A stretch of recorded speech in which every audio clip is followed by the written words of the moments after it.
Assalamu alaikum, I'm Carl Arrindell and you're watching In Focus. I'm delighted to be joined in the studio today by David Bermingham, author of A Price to Pay, the inside story of the NatWest Three, of which he is one of the most outspoken. Having studied law at Bristol University, David Bermingham spent 5 years as an officer in the Royal Artillery, some of which was spent in Northern Ireland, before he became a banker in 1989. An otherwise successful career in the city came to an abrupt end in 2002 when he and his two colleagues were accused by the US government of stealing $7 million from their employer NatWest in a deal involving the bankrupt US energy giant Enron. That episode, which is the subject of his book, A Price to Pay, would culminate in extradition to Texas and ultimately a spell in 10 different prisons on 2 continents before his eventual release from custody in early 2010. Since then, David has been an ardent campaigner for change to the UK's extradition laws and has given evidence to 2 separate parliamentary committees on the subject. David Bermingham, Assalamu alaikum and welcome to In Focus. Thank you. Now, before we move on to pressing current issues, I wonder if you could explain something for me. You've dedicated much of your life since your release writing about and campaigning against the UK's extradition laws. Yet you were tried in a court of law in the US and you were found guilty of, or at least you pleaded guilty to 1 of 7 charges in a plea bargain. On the 22nd of February 2008, you and your 2 colleagues were each sentenced to 37 months in prison, the first stage of which was spent in a US jail and the last part in the UK prison. Are you a fraudster? Were you, in fact, as the Independent newspaper suggested at the time, womanising buccaneers who played as hard and fast as they pursued their deals? Well, there's 2 questions there. Let me answer the second one first. In some ways, I wish I had been what was described in the Independent. No, I'm actually, my life is, and particularly my personal and work life was extremely boring as a banker. I'm not the person that was, in fact, none of us were, to be honest. I think it's better news copy if it's portrayed that way. On the am I a fraudster thing, well, technically, legally, yes, of course I am. The 3 of us pleaded guilty to 1 count of wire fraud in America. The more specific response is that we pleaded guilty to exactly what we had told the Financial Services Authority some 6 years previously, and on which they had decided not only was there no cause for any further investigation, but certainly we had done nothing wrong. And I think, if I might pick you up on one thing that you said, we were never tried in a court of law. In a sense, that was part of the beef. That's probably why I'm sitting here talking to you today. 98% of people who are indicted in the federal system in America never get near a courtroom other than to sign a plea agreement. And ultimately, the system there is specifically set up to ensure that you won't go to trial. You will find some way of pleading guilty to something in order to put an end to the nightmare. And it took us 2 years after we were extradited to realise that unless and until we signed a piece of paper, we probably were never coming home. And we had 10 children between us. It was a rational business decision. I'm not disappointed that I took it. It was the right thing to do. So technically, legally, yes, I pleaded guilty to fraud. That's if that answers your question. But just to totally clarify this, if, in your opinion, you were tried in the UK, there would have been no case to answer. Absolutely none. No, it was nonsense. Now, moving on. An article by you was published this week in the Times newspaper, which was headed, "These extraditions bring shame on Britain." These are strong sentiments indeed, although sentiments which, at the moment at least, don't seem to be shared by many in our Parliament. Although, to be fair, they were echoed in a piece back in February by the chief political correspondent at the Daily Telegraph, Peter Oborne, who referred to the Commons debate on that day as a day of shame for Parliament, during which MPs combined to demand that Britain flout the European Court ruling at that moment. Given how close in 2006 the Tories and the Lib Dems, as you put it, came to securing amendments to the Extradition Act of 2003, which incidentally to our viewers allows residents to be removed to stand trial in another country under a fast-track extradition system without a British court having the opportunity to consider whether there is evidence to justify the charge. Now, do you find it surprising that most of our parliamentarians today and our government seem quite resistant to the idea of challenging what to many is a completely unfair and biased treaty arrangement with the US? Well, sadly, in a specific answer to that question, no, I don't find it surprising. It's enormously sad, but I think if I could say one thing as a general observation about our parliamentarians these days, very few of them have the moral courage to actually stand up to their principles. It is a matter of absolute record that in 2006, as you rightly say, and in most part because of the campaign that we as the NatWest Three had launched to change this Extradition Act, the entire Conservative Party and the entire Liberal Democrat Party were united in understanding what was wrong with our extradition arrangements and what needed to be done to change them. And they put forward specific amendments in order to do that. And the single only reason that they didn't succeed is because Tony Blair made it a three-line whip issue and used his parliamentary majority to defeat them. Both the Liberal Democrats and the Tories, while in opposition, promised that if elected, they would fix this mess.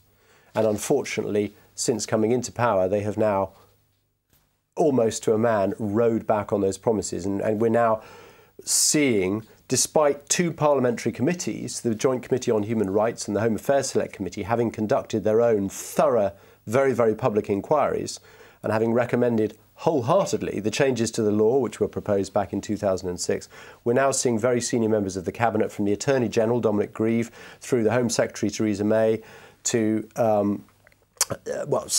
pretty much any senior member of the Cabinet today who was in Parliament back in 2006, they argued for and voted for on three separate occasions the amendments that they're now trying to distance themselves from. It is hypocrisy in the extreme. But there must be some sort of reasoning behind that. Have you got an idea? I have every idea, yes. It's called realpolitik. When in opposition you can promise pretty much to fly everybody to the moon free of charge next summer, and when presented with government, and when somebody says, would you mind now actually flying us to the moon next time, you say, oh, did I really say that? And the short answer is, the Americans don't want the system changed. And if I were in their situation, I wouldn't want it changed either. It's enormously advantageous for America, the relationship that the existing extradition arrangements.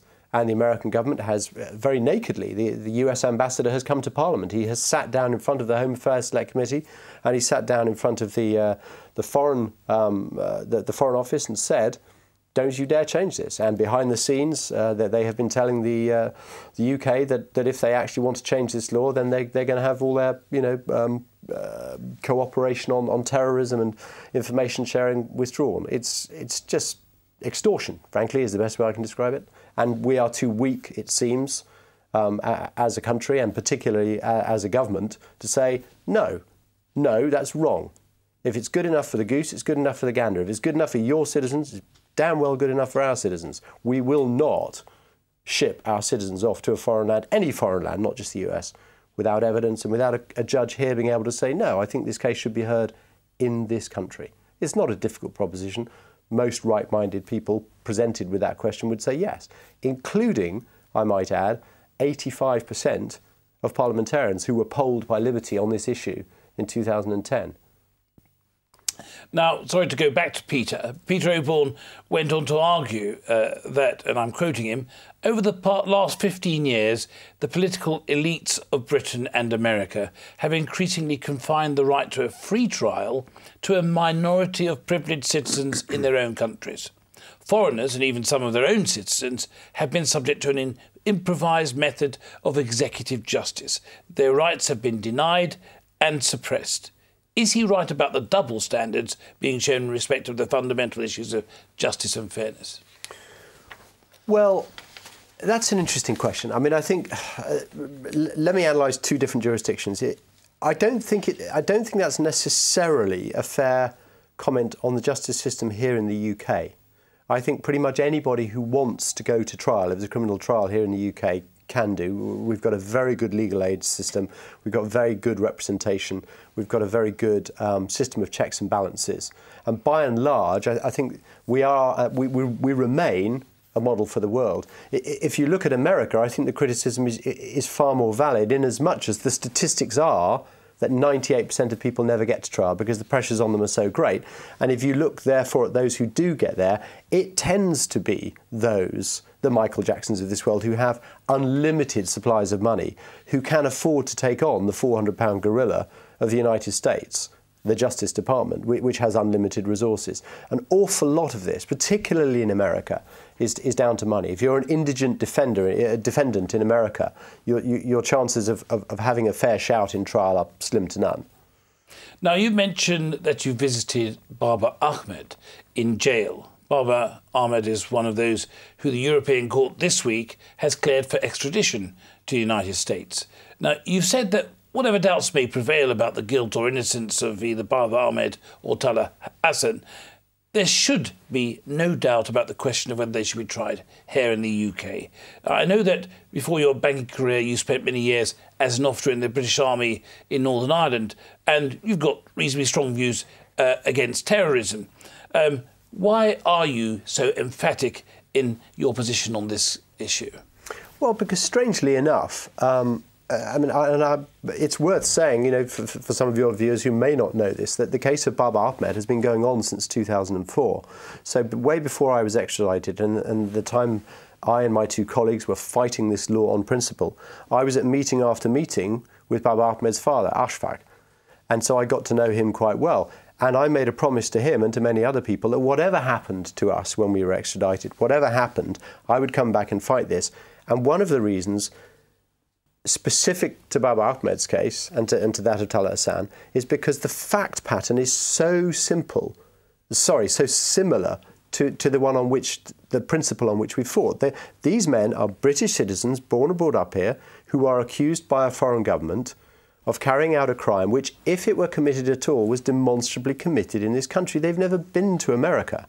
The nexus with America, and the reason that the Americans are claiming jurisdiction, is that one of the websites which they're alleged to have run, supposedly inciting violent jihad in Chechnya and Afghanistan, was temporarily hosted on a server in Connecticut. And that enables the United States to claim jurisdiction. But the fact of the matter is, you know, if you scrape away all the prejudice, if you scrape away the nature of the allegations, you say, what are the bald facts? The bald facts are, these guys, if they've done anything wrong, they've done it here. Now, we have some of the most draconian anti-terrorist legislation in the world. What is wrong with having those cases here? If you put somebody on a plane to a foreign country where they will immediately be incarcerated, you've automatically put them in a very, very bad position vis-a-vis trying to defend something when where they're supposed to have committed it was here. And that was what we argued 6 years ago. And it applies just as much to people accused of terrorism as it ever did to us. You talked about the similarities, isn't it rather strange that the Crown Prosecution Service studied the case of Babar Ahmed and found that they had no case to answer in this case before he was subsequently had evidence sent across to the States, isn't it? Well, we need to be a little bit careful here because last year, the Crown Prosecution Service has spent 8 years saying that there's insufficient evidence to prosecute this case. And Babar Ahmed's legal team have consistently been saying, you know, this needs to be heard here. There's no chance of him being able to defend this in the US. If there's a case, it should be heard here.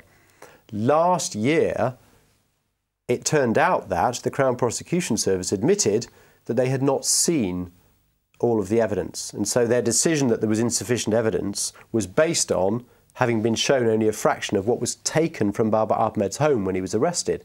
The remainder, it appears, was given direct to the American authorities. Now, if that is the case, that's a constitutional disgrace. And somebody somewhere, questions have been asked in Parliament and remain unanswered as to what happened there. But if we're just wholesale exporting our criminal justice system because we know there are guaranteed results over in the US, whatever may be the merits of a case, some people here ought to be going to prison, frankly, for perverting the course of justice. That's my view. Do you accept that individuals who've not been found guilty of any crime, and that's the case with Babar Ahmed and Tahla Ahsan, that they should be incarcerated in an almost Kafkaesque scenario for extended periods? I think in Babar Ahmed's case it's 8 years, and in Tahla Ahsan it's 6 years.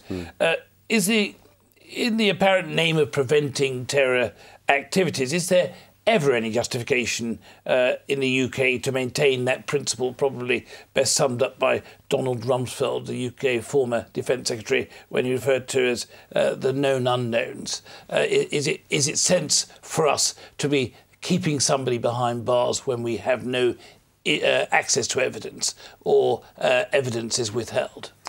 No, it is a national disgrace. It is a stain on our justice system that these men have been in prison for as long as they have. Now, in fairness, quite a lot of the delay has been down to the normal machinations of the European Court of Human Rights, which regularly takes years to decide on cases. But the fact that anybody has been sitting here without charge in this country in a high-security prison for 8 years is a national disgrace. And it goes back to what I said earlier.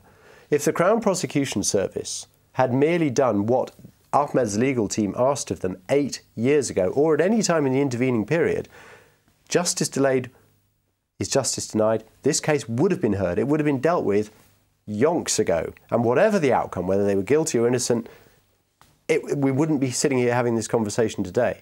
It's the fact that the UK authorities have refused point blank to engage on this and just want to ship the guys off to the United States that is really at fault here. So you talked about there should be people who maybe need to be serving time for deliberately perverting the course of justice. Is that a reference possibly to the Crown Prosecution Service, or in fact the Metropolitan Police, who I gather sent some of that evidence off to the States before it was shown to the Crown Prosecution Service? Well, let me put it this way.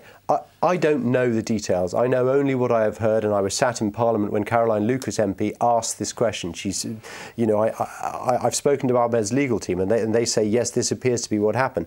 If it is the case that members of the Metropolitan Police deliberately withheld evidence that should have gone to the Crown Prosecution Service and instead sent it directly to the United States in order that it could not be used by the Crown Prosecution Service, then frankly, just as a normal citizen, I would be saying those people have stood in the way of a potential trial here. How is that not perverting the course of justice? How is preventing the Crown Prosecution Service looking at evidence on which it may take a balanced decision as to whether or not to try somebody? How is that not perverting the course of justice? Now, I know you've made representations to each of these bodies, and in fact also to the Mayor of London, Boris Johnson, who I think has got the power to ask for an independent inquiry. What's been their response? Yes, well, I sat down along with Murad Qureshi, who's a member of the London Assembly. On Friday, we met with Stephen Greenhalgh, who is the Deputy Mayor for Policing in London. And we had a very good meeting with him, and we suggested to him that actually, on behalf of the citizens of London, because obviously both Babar Ahmed and Tahla Ahsan are London residents, there was a really, really serious issue here. There was an issue of principle, and that there were whole communities here who were beginning to feel not just disenfranchised, but actually that something was deeply wrong and there was some kind of an institutional stitch-up, and that really they ought to think about getting involved. Boris Johnson used to be my MP. When I was going through extradition, he was my MP. He was one of the ones who was most forceful in trying to get the law changed. So I suggested to Mr. Greenhalgh that it would be really good if he spoke to Boris and on this issue and got them to take a position, because Boris has consistently over the years said people accused of crimes in this country should be tried here. And I'm delighted to say that as of last night, both Mr. Greenhalgh and Boris Johnson have come out in support of a UK trial for both Babar Ahmed and Tahla Ahsan. Now, whether it's too late, I don't know, but it's good that at least some politicians, and as ever, Boris stands up and is counted, are willing to be seen and heard and stick by their principles. Well, as you said, it's rather nice that he has taken a public stand, but you sort of hinted that it may be that he's done that a bit too late. I know that many of the campaigners and family and community leaders have held a bit of hope in a private prosecution that was being pursued by Carl Watkins. But I understand earlier this week that Keir Starmer, the Director of Public Prosecutions, actually rejected that prosecution. Is that the end of any attempt to throw over this extradition? Well, it could be. The Keir Starmer, the DPP, as you rightly said, has said he's not going to pursue a prosecution under the Terrorism Act. There are some legal proceedings still going on in the High Court, and there will be a hearing tomorrow at which Mr. Ahmed and Mr. Ahsan's lawyers will argue the case before the High Court that the decision of Keir Starmer, not with respect to the private prosecution, but not to bring a prosecution himself or on the basis of the evidence that he has seen should be judicially reviewed.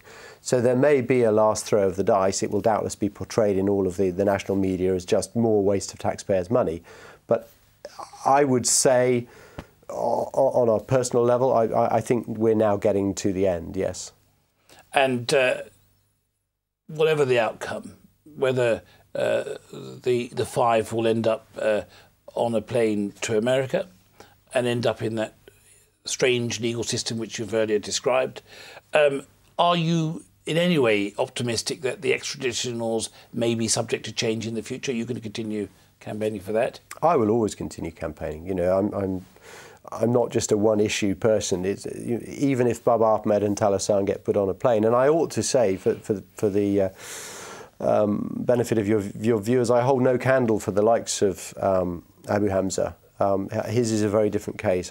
My campaigning has been very much for Babar, Ahmed and Tahla because I think, and I criticise the Home Office hugely here, because they have deliberately, consistently bundled these five men together as if they're just one giant boil that needs to be lanced, and so everybody gets polluted by the mantle of Abu Hamza in this, and they are very, very different cases. But no, the principle of the change of the extradition laws is not going to go away. I'm not going to stop campaigning until those laws are changed. You know, you can only eat the elephant one bite at a time, but I'm going to keep on eating. But you have made reference, and I know this week in your Times article, you made reference to what you said as some of the most draconian anti-terrorist legislation in reference to the legacy of Tony Blair. It's of note that despite all initial announcements and posturing, our current government seems to have little appetite to roll those back. Will you be expanding your lobbying process to deal with other issues apart from the extradition in future? Well, I don't know. I mean, in principle, yes. It is certainly the case that over the course of the last 10 years, through what has happened to me, I have become much more politicised. I used to have a healthy disregard for politics, but I'm now much more involved. This is very much my focus at the moment. But by the same token, that the whole concept of our civil liberties and how they have been eroded over the course of the last decade is a deep worry. What I would say is I don't have nearly enough practical experience on some of the other issues, and in order to get campaigning on those, I would need to get very seriously well read, which at the moment I'm not. So on extradition, I will hold my hand up against anybody and say I can take you on that. But on some of the other issues, maybe. I'm not sure. On that note, David Bermingham, as Andy, we've come to the end of our enlightening conversation. Thank you very much for joining us on Islam Channel. You're welcome. Thank you. Thank you.